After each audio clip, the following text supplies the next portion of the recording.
True real-life story. They doubted Stevie Wonder at Carnegie Hall. Then his performance left everyone speechless. A full story. Written for video narration, approximately 45 to 50 minutes. Before we begin, just stop for a second and think about this. Imagine you are 12 years old. You cannot see.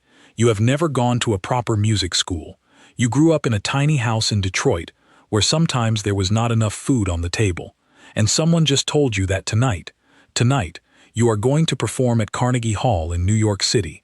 Carnegie Hall, the most famous concert hall in the whole of America, a place where the greatest musicians in the world have stood and performed, a place so respected that even experienced world-famous artists get nervous before walking onto its stage.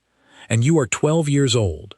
Now imagine that the people around you, the adults, the music business people, even some of the folks who were supposed to be on your side, they are not sure you can do this. Some of them are politely smiling, patting you on the shoulder, telling you good luck. But behind those smiles, there is doubt. Real doubt. The kind of doubt that says, this kid is talented, sure, but Carnegie Hall? Tonight? That is a lot to ask. That was the exact situation Stevie Wonder was in on one cold November night in 1962. And what happened next is a story that music lovers have talked about for over 60 years.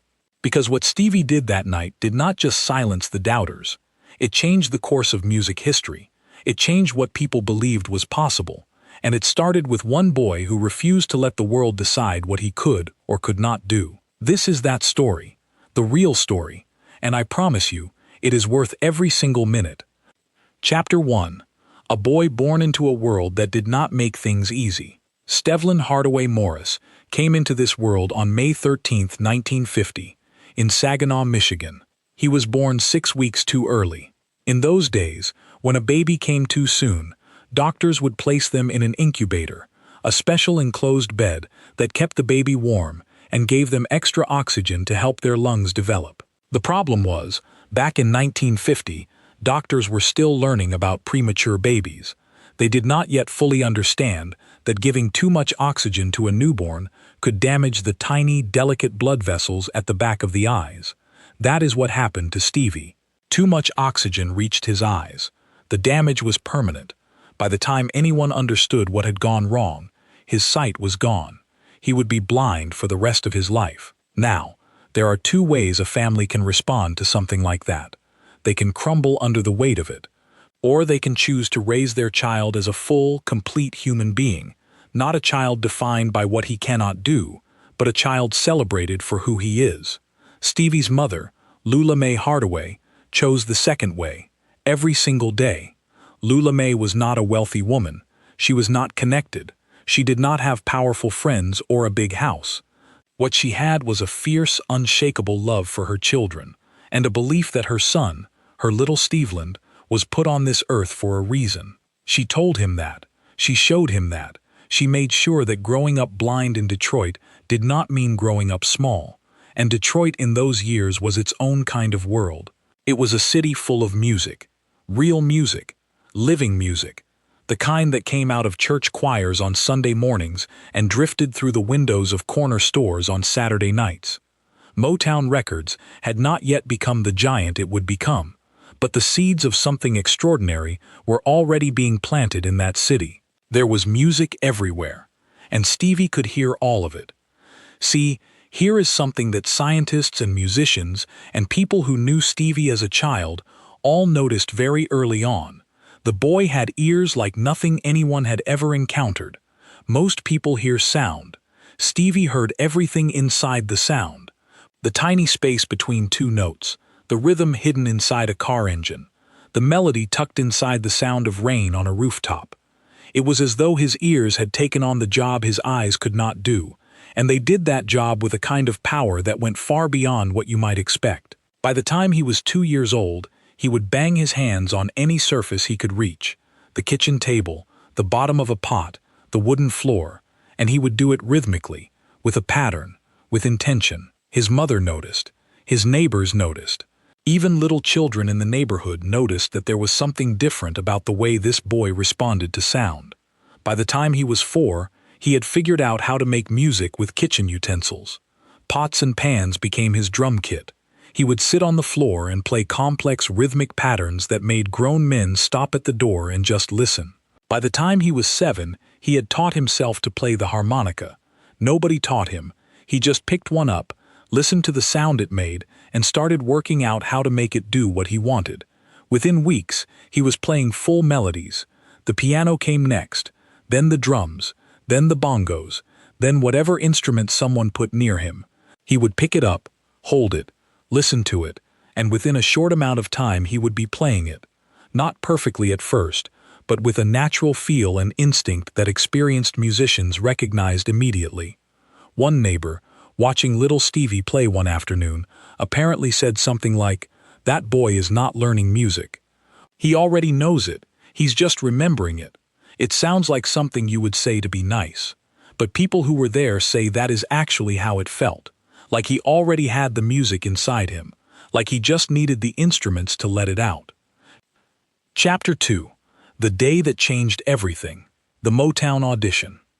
Let's fast forward to 1961. Stevie is 10 years old. By now he has become something of a local wonder in his neighborhood. Word has spread, the way word always spreads in close communities, that Lula Mae's blind boy can play music like nobody you have ever heard. People come to listen, people tell other people, and eventually, the right person heard the right story. That person was a young man named Ronnie White. Ronnie was a member of a singing group called The Miracles, one of the first acts signed to a small Detroit record label called Motown Records. Ronnie had grown up in the same world as Stevie, the same streets, the same community. When someone told him about this kid who could play anything he touched and sing like he had been doing it for 40 years, Ronnie did not dismiss it the way adults often dismiss stories about talented children. He went to listen for himself, and what he heard stopped him cold. In the space of one afternoon, young Stevie played the harmonica, sat down at the piano, picked up the drums, and sang. Each one was extraordinary on its own. Together, they were almost impossible to believe. Ronnie White, who had spent years in the music business, who had heard real talent up close and knew what it looked like, sat there quietly and understood that he was in the presence of something that did not come along very often. He made a call. Berry Gordy was the founder of Motown Records. He was a man with a sharp eye for talent, a sharper ear for music, and a business mind that had already started turning a small Detroit operation into something that was beginning to attract serious attention. He had signed artists like The Miracles, Mary Wells, and a group of young singers who would eventually become The Temptations. Gordy knew talent, and he knew the difference between someone who was good and someone who was genuinely special.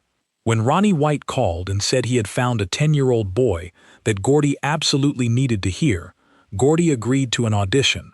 He probably expected to be impressed in the way you are sometimes impressed by a gifted child, warmly, pleasantly, but not deeply. He expected something charming, something nice. He did not expect what he got.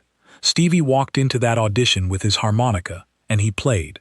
Then he sang. Then he moved to the piano. And Berry Gordy, a man who had heard hundreds of auditions and had learned to keep his reactions professional and measured, sat back in his chair and felt something shift inside him.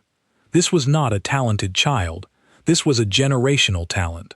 The kind that came along maybe once in a decade, if you were lucky. Within days, Stevie was signed to Motown's Tamla label. He was 10 years old, making him the youngest artist Motown had ever signed. Gordy gave him a nickname that would stick for the next several years, Little Stevie Wonder. The little would eventually be dropped, but the wonder, that was going nowhere. Now, being signed to a record label at 10 years old sounds like the beginning of a fairy tale, and in some ways it was. But in other ways, the hard part was just beginning, because Motown in 1961 was a business, and in the music business, a 10-year-old blind child from Detroit was not necessarily seen as a safe investment.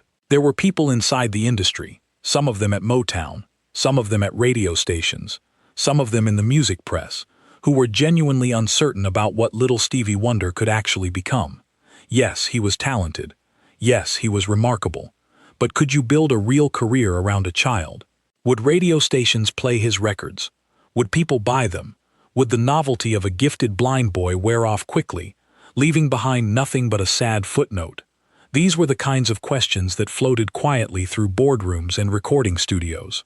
Nobody said them directly to Stevie, but they were there. And Stevie, despite being a child, had ears that picked up on more than just music. He could feel the uncertainty around him. He knew that some people were waiting to see if he would prove himself, or prove their doubts correct. He kept playing. He kept practicing. He kept being extraordinary. And then came the invitation. Chapter 3. Carnegie Hall. What that name actually means. If you are going to understand why what happened next was such a big deal, you need to understand what Carnegie Hall actually is. Because it is not just a concert venue. It is not just a famous building. It is something that carries a weight and a meaning that very few places on earth can claim. Carnegie Hall is located in Midtown Manhattan, in New York City. It opened in 1891. Since then, it has been the stage where some of the most important musical performances in American and world history have taken place. Classical composers, jazz legends, opera singers, folk musicians, rock pioneers, the list of artists who have performed there is a list of almost every great name in music you can think of. But more than the famous names, Carnegie Hall carries a specific meaning in the culture. It represents the absolute highest level of recognition for a performing musician. There is an old joke, so old it has become a cliché, where someone asks a New York taxi driver how to get to Carnegie Hall, and the driver answers, "Practice, practice, practice." The joke works because everyone understands the truth inside it. You do not get to Carnegie Hall because you are good. You get there because you have worked for years, dedicated your life to your craft, proved yourself over and over again, and earned your place on that stage. It is the destination that the very best musicians point to as the ultimate validation of their talent. For a 12-year-old child to perform there was almost unheard of. The audience at Carnegie Hall was not the audience at a school talent show. These were people who knew music deeply, people who had seen the greatest performers in the world on that stage, people who came with high expectations and were not easily impressed.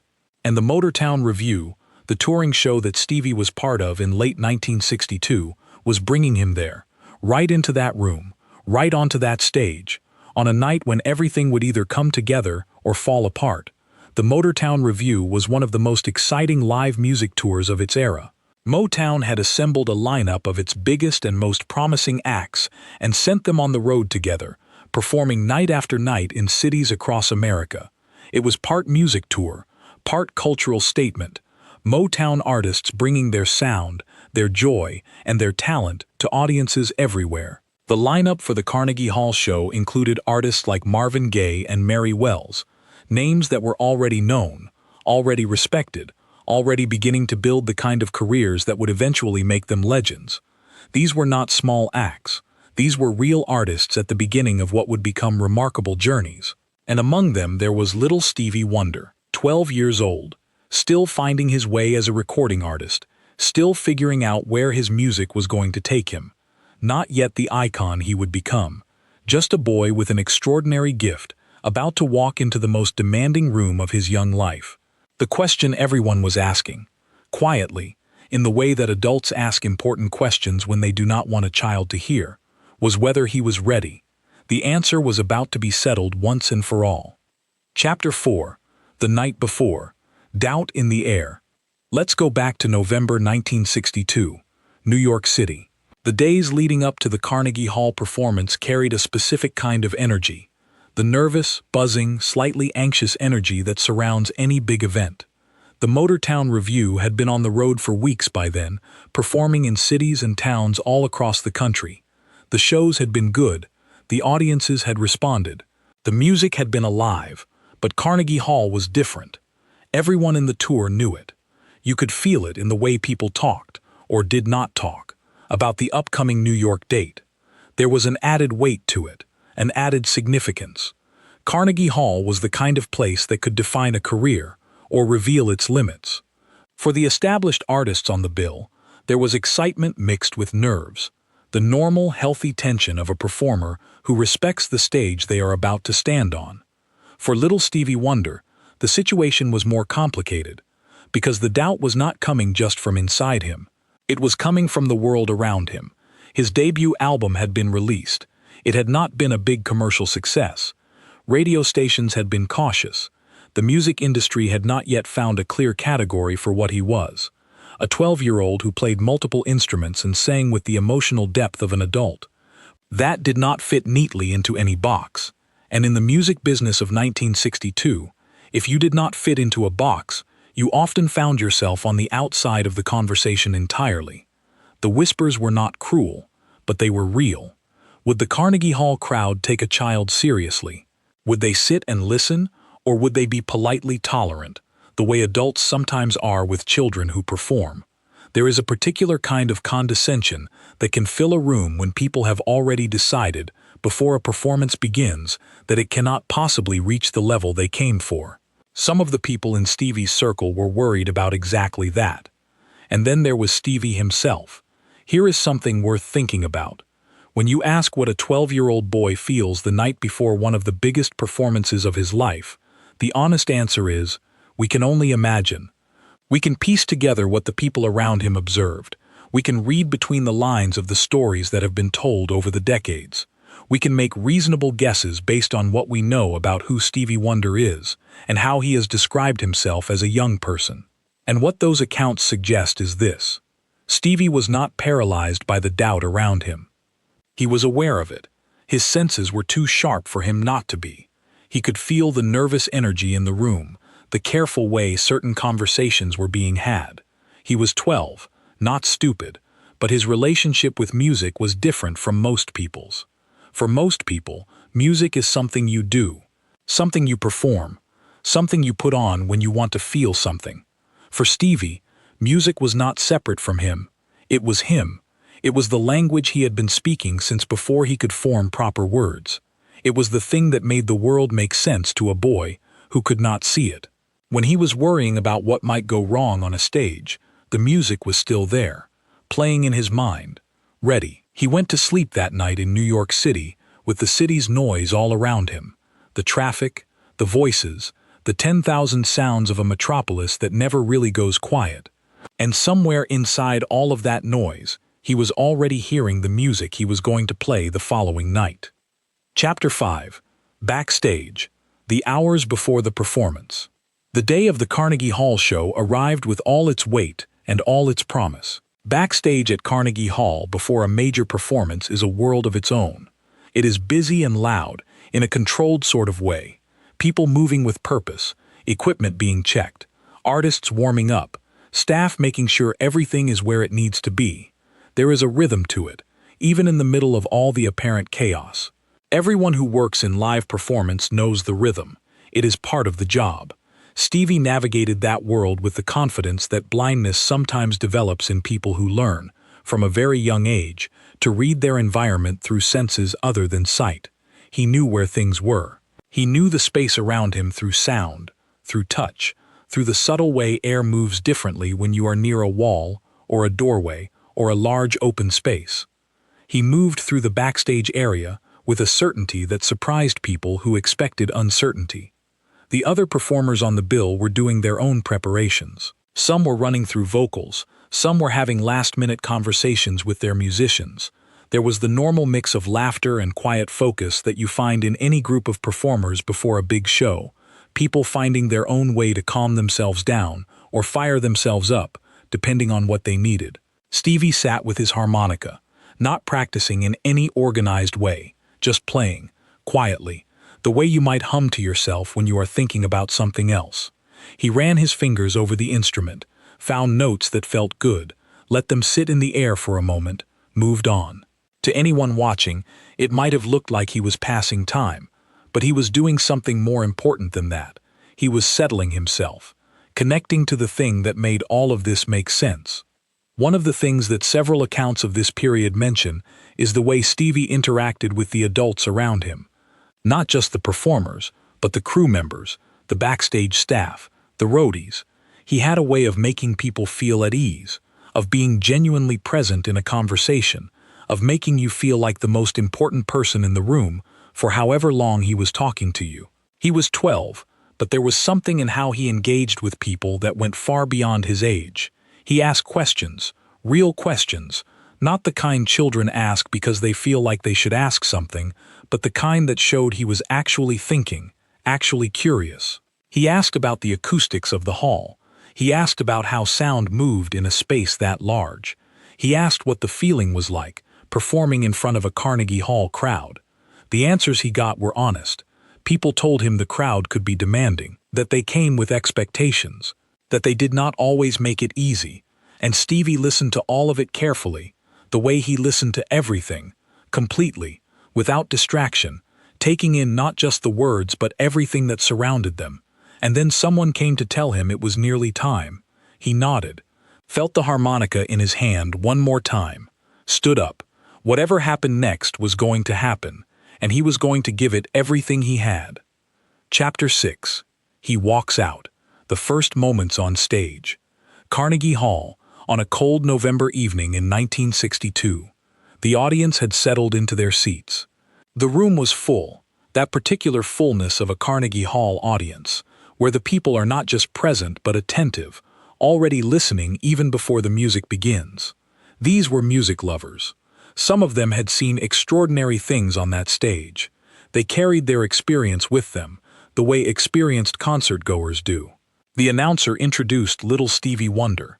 The applause that came back was warm, appreciative, but you could hear, if you listened carefully, that it was the kind of applause an audience gives to something they are not sure about yet. The kind that says, "We are open to this, we are curious, but we are waiting to see." Stevie walked out onto the stage. He was small, 12 years old and slightly built, wearing his characteristic dark glasses, moving to center stage with the help of a guide, but with a posture and a presence that was something different from what the audience might have expected. There was no hesitation in how he carried himself, no shrinking, no "please forgive me for taking up this stage." He walked to where he needed to be, found his footing, and stood there. For a moment, the hall was quiet. Then he put the harmonica to his lips. The first note hit the room like something physical. This is a thing that musicians and music listeners sometimes try to describe and find that ordinary words are not really equal to the task. But the people who were in Carnegie Hall that night have said, in various accounts over the years, that the moment Stevie began to play, something in the atmosphere of the room changed. The quality of the attention shifted. People who had been sitting in the comfortable, slightly disengaged way of an audience that is waiting to be impressed, suddenly found themselves sitting forward. He was not playing softly.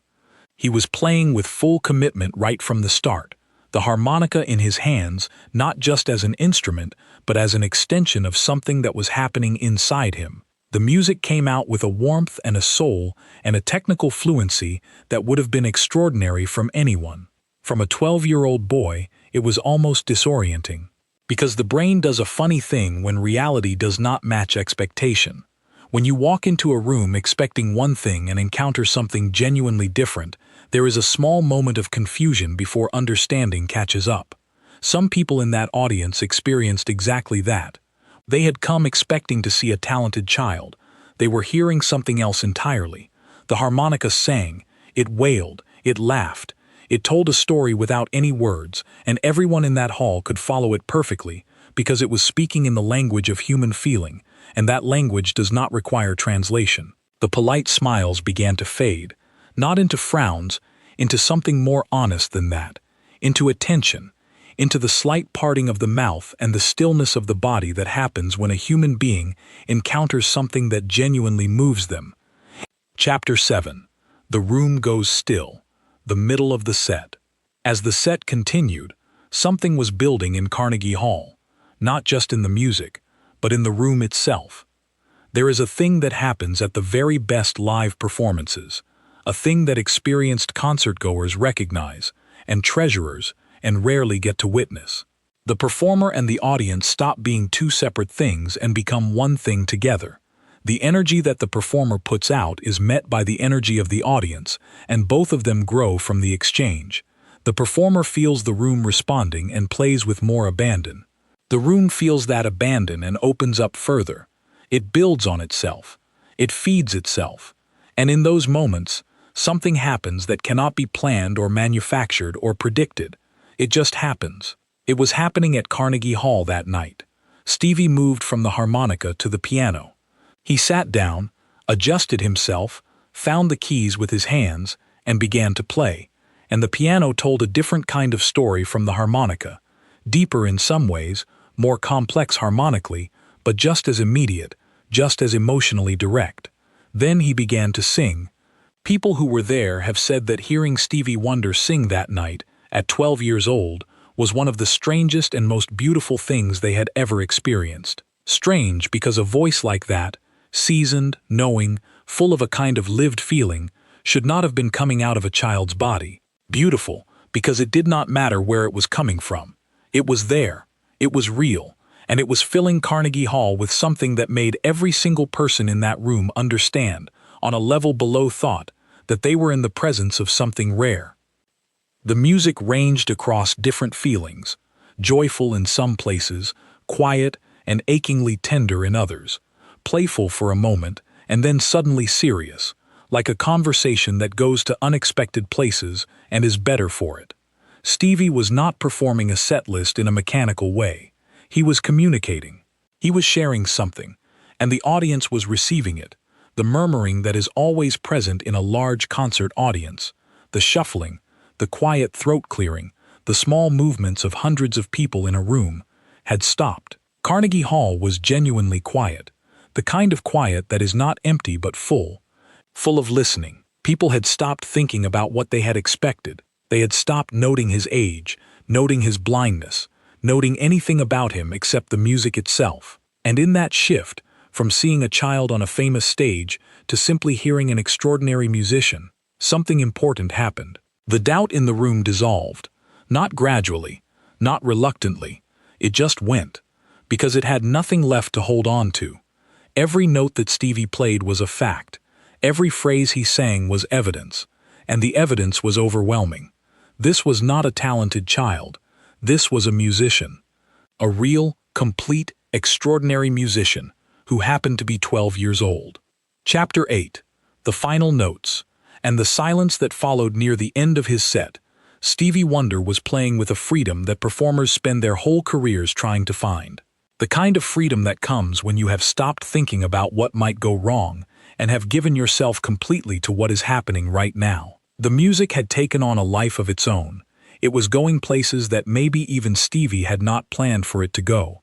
Small improvisations, sudden emotional turns, moments of playfulness followed by moments of depth. This is what live music can do when a performer is truly in the flow of it. It becomes something that was not there before and will never be exactly the same again. It is alive in the truest sense. The audience felt it. They leaned forward in their seats, as audiences do when they do not want to miss a single thing. They were not passive anymore. They were participants. They were responding to every peak and every quiet moment with their full selves, their held breath, their slight movements, their silent emotional response that was as real and as present as anything in the room. And then came the final notes.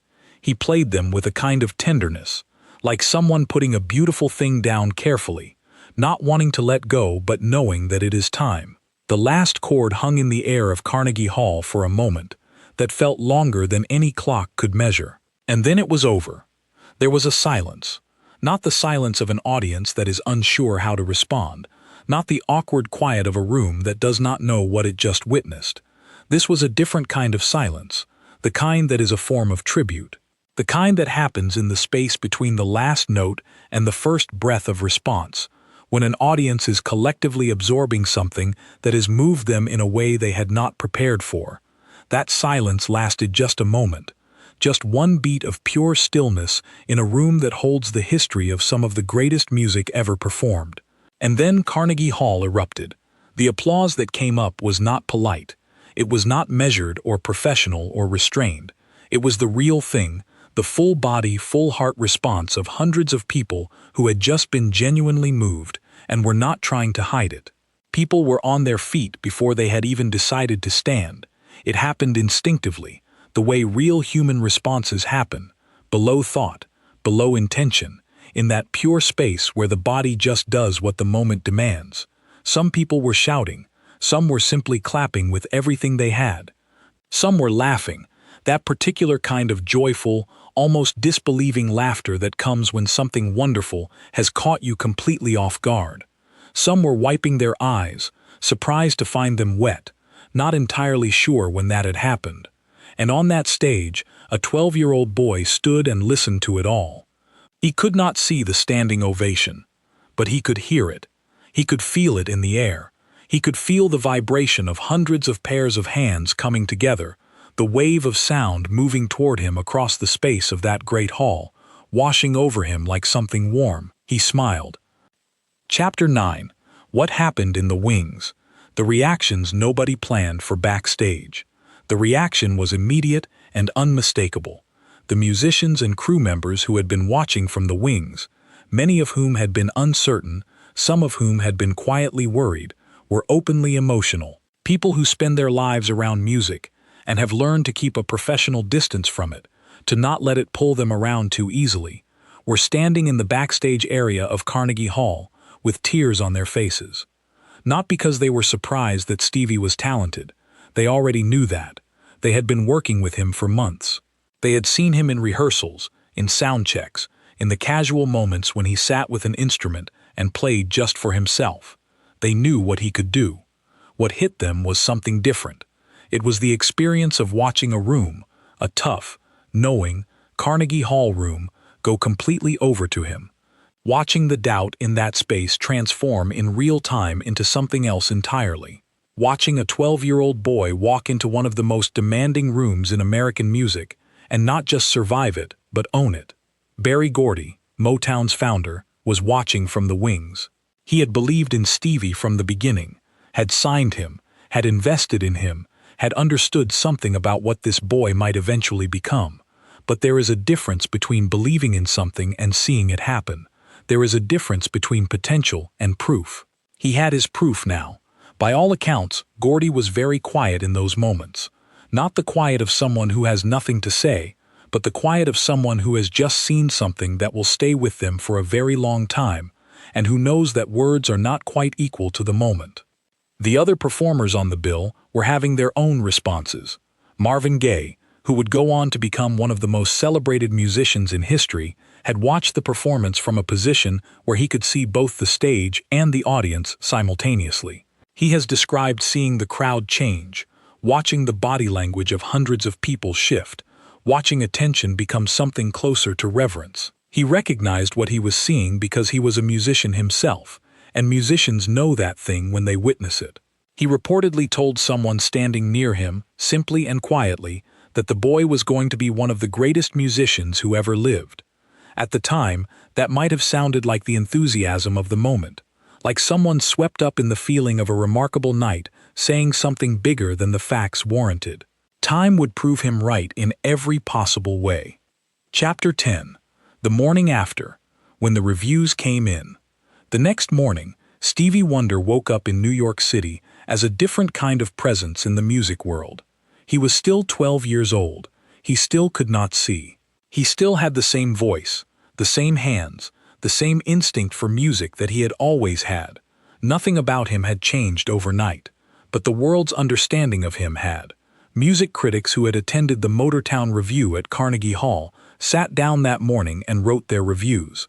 And what is notable about those reviews, the ones that have been preserved and read over the decades since, is that most of them, having come to write about an event featuring multiple established and rising acts, found themselves writing primarily about a 12-year-old boy. The language they used was not the language of someone writing a nice review of a child performer. It was the language of music criticism encountering something that required serious engagement. Words like astonishing and extraordinary, and beyond what experience would lead one to expect, appeared again and again. Critics who had spent careers cultivating a certain professional distance from enthusiasm found themselves unable to maintain it. One review noted that whatever doubts might have existed about whether a child could hold a Carnegie Hall audience had been answered so completely and so quickly that the question seemed almost foolish in retrospect. That is the kind of thing critics write when they are trying to be honest about the fact that they were wrong, and that being wrong feels, in this instance, like a privilege. Radio programmers who had been cautious started calling Motown. Booking agents who had wondered whether Little Stevie Wonder was a viable act started asking about availability. The conversation in the music industry, which had been careful and measured and watchful, shifted in tone almost overnight. It shifted because Carnegie Hall had happened. And Carnegie Hall was not a place where you could fake it. It was a place where the music either was what it needed to be or it wasn't. There was no middle ground in that room. The music had been exactly what it needed to be, and now everyone knew it. For Lula May back in Detroit, who had raised this boy with love and with faith, and with the unshakable belief that he had been put on this earth for a reason, the news from New York must have felt like the world finally catching up to something she had always already known. Chapter 11. What came after Carnegie Hall? The career that followed the Carnegie Hall performance did not make Stevie Wonder's career by itself. Careers are not made in a single night, no matter how extraordinary. But it was a turning point, a moment that changed the trajectory of everything that followed. Within months, Stevie recorded a track that would become his first major commercial success. It was called Fingertips, Part 2, and it was recorded live during one of the Motortown Revue concerts. It captured exactly the kind of electric, spontaneous energy that had filled Carnegie Hall that November night. The unpredictability, the joy, the sense of a performer who was fully and completely alive in his music. Fingertips, Part 2, went to #1 on the Billboard Hot 100 chart, making Stevie Wonder the youngest artist in history to achieve that milestone. The kid who had been a question mark was now a chart-topping fact. But that was just the beginning. And what came after is a story of growth and transformation that is, in its own way, even more remarkable than the talent that had always been there. Through his teenage years, Stevie continued to develop as an artist. He studied music formally, learning theory and composition, and the technical foundations that gave him a deeper understanding of what his instincts had always been reaching toward. He worked constantly. He was curious about everything, different genres, different instruments, different ways of using the studio as a creative tool. When he turned 21, he did something that was almost unheard of in the music business. He renegotiated his contract with Motown in a way that gave him something that very few artists of his era had managed to secure: creative control over his own music, the right to produce his own records, the right to make the music he wanted to make, the way he wanted to make it, and then he used that freedom to do something extraordinary.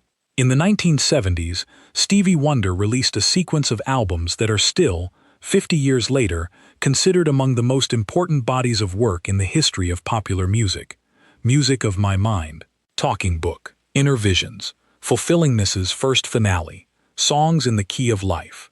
These were not just good albums. They were albums that changed what people understood music could do.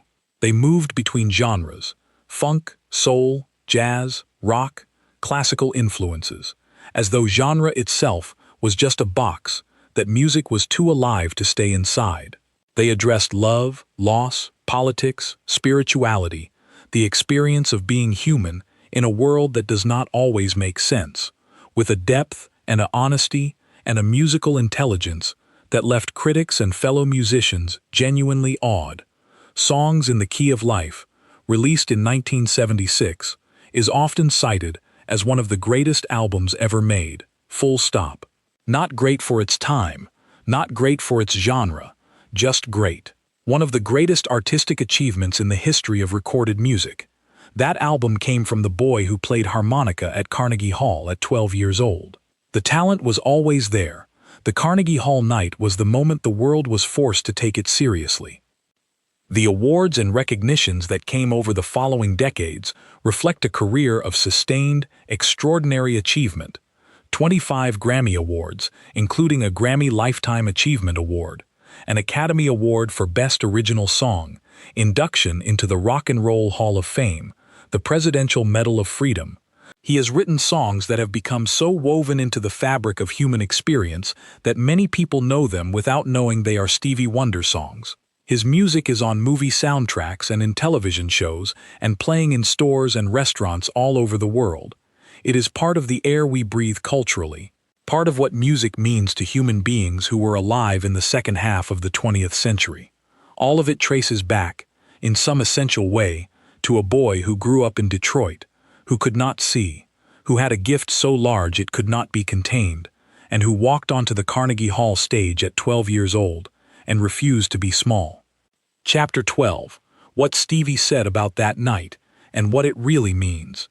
Over the years, Stevie Wonder has spoken in various interviews about his early career, about his childhood, about the experiences that shaped him as a musician and as a person. And when the subject of Carnegie Hall has come up, something interesting happens. He does not talk about the triumph. He does not talk about silencing the doubters. He does not talk about the standing ovation or the reviews or the way the room responded to him. He talks about the music.